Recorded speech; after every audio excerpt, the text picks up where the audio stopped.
Hi, everyone. Welcome to another episode of Dreams Unveiled with me, Daun, and that's Bill Whittaker. This is our podcast. Today we're going to do things a little different.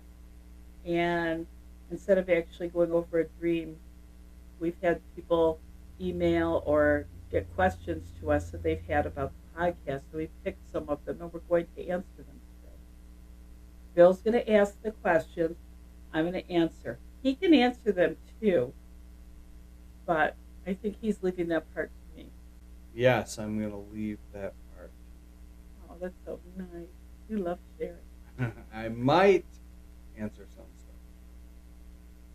You ready? I'm ready. Okay, here we go. So these are questions that people have sent in to ask Dawn about. And so the first one is, when did you get started doing dream analysis? So I really got started doing dream analysis in my freshman year of college, um, which was about 40 years ago. Yes, about 40 years ago. My fascination with dreams happened because I had so many nightmares when I was a child, just terrible nightmares. And I was adopted and I had some attachment stuff. A lot of times nightmares are related to neuroticism or emotional issues, trauma, things like that. Really didn't have much trauma, but I definitely had some attachment issues, and they were kind of pouring into my dreams. One of the things that I found is that when I understood what my dreams actually meant, it helped to make them easier to deal with. When I was a younger child, I had many more nightmares than dreams. And then as I progressed and got older and started healing, that started to change. So I think that's where that got started. All right. So what are you using it for besides the podcast? I often will help people go through dreams. People will just call me and ask for help with that. But most of the time, I am using it in counseling. I have been in private practice counseling, mostly anxiety, depression, things like that. And the dreams really help because people can't always or don't always know to articulate things in their waking life. And so we get a really good idea of things that need to be addressed in dream state. We have guests that have arrived. They also dream. The dog tends to dream and does like dog noises and move their legs and stuff. The cats usually. I don't know. All right. So question 3 somebody sent in. Why do I have reoccurring dreams about dying? Dying dreams are actually very interesting dreams because most of them aren't really about you dying. Most of them are about transition or change. So maybe if there is a part of you that is really struggling with something, or let's say you have a part of you that has really been offensive to people, and you're really working on changing that and doing what was necessary to make changes. You may have a dream about dying, and it may be that that part of you is dying off. A lot of times, dreams about dying aren't bad. It could be a change in relationship status. It could be a change in where you live. It could be a change in employment. It could be anything. It typically could be ushering in a new chapter of your life. So it could be very favorable. Sometimes it's less favorable, but for the most part, it's really about the change that you're going through. So even if it's about a bad change, it's nice to know that you're dreaming about it and it's something that's relevant and that's impacting, so that you can really do what you need to do to get support and protect your mind from whatever's going on. But most of the time, in my experience, my dreams about dying, and I have weird dreams about dying, are typically kind of a new adventure that I'm engaging in. So I do appreciate it. All right.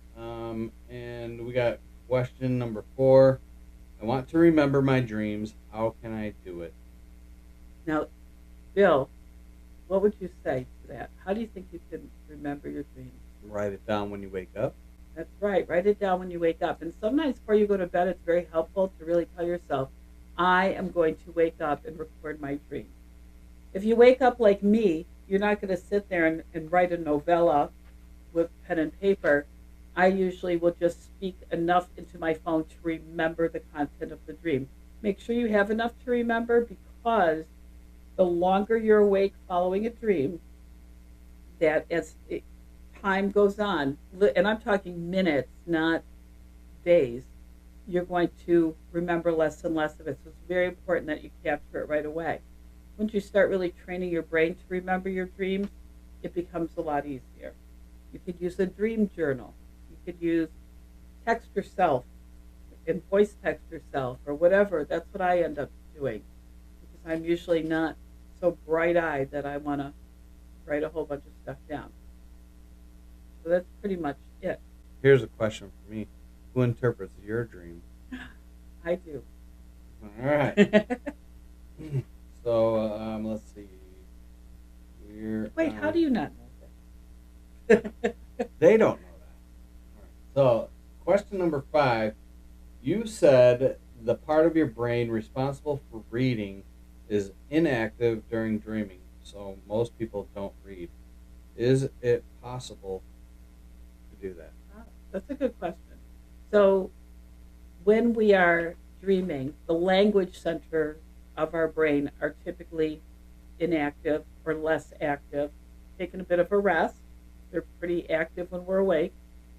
So that would be not even just reading. That would be writing, and also would be the reading and talking. Pay attention. If you get a good dream right away, some of the dialogue and stuff in dreams is not anything like it is in the waking world. So reading is very difficult to do in dreams. I've only have one experience that I can recall of reading in a dream. A lot of times, if you have the ability to read in your dreams, and people that read a lot, or authors or things like that, tend to have more of an ability to do that. Trying to reread something is often difficult as well. So, it's really an interesting thing, but it doesn't mean it's impossible. Some people can do it a little more than others.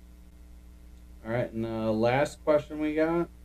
I watched one of the episodes, and although your interpretation was really good, it was a bit hard to follow the dream. Why couldn't more details be shared? That's really a good question.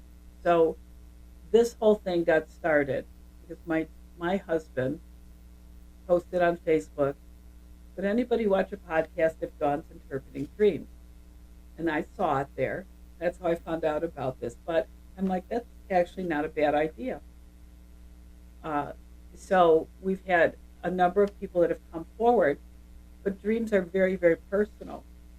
So the people that come on our podcast or by Zoom or in person, they have say in what can be shared. They may not want to talk about other people that are in the dream or very private situations. So that is entirely at the discretion of the person that's sharing their dream. So that may be why it feels like you're getting maybe a choppy background or understanding of the dream. But I think that is very necessary, and I think it's really important to honor that, because to me, it's just an amazing blessing that people are willing to do this. And the goal and what we're hoping is that people that are watching really can develop some great tools and understanding that can help them to interpret their dreams. So that really is the primary goal. And if you get some additional understanding, maybe why somebody had a particular dream, why that manifested the way that it did, that's great. But our goal right now is to interpret the dream content. So that's the last of the questions, but one of the things I wanted to say is you don't have to get your dreams interpreted on this. You can send Dawn a message privately and she can arrange for that. If you are going to have a video interpreted, we can blur out your face or we can change your voice. You can also change some of the characters in your dream so that they're not recognized by other people that you know. So when you come on here, you can be semi-anonymous, or you don't have to share everything. So that's kind of like the same part of question number 6, the last question. Mm-hmm. Yeah, some people have done that where they've changed characters and things like that. They've actually changed their first name, all kinds of things that can be helpful. And aside from us, we are thoughtful about not using last names.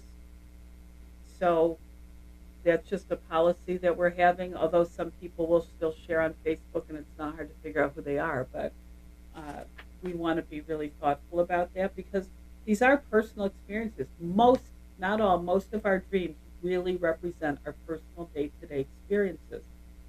So I'm going to encourage you to try and remember your dreams. Make sure you can connect your dreams to what's going on in your waking time. That's a very important thing.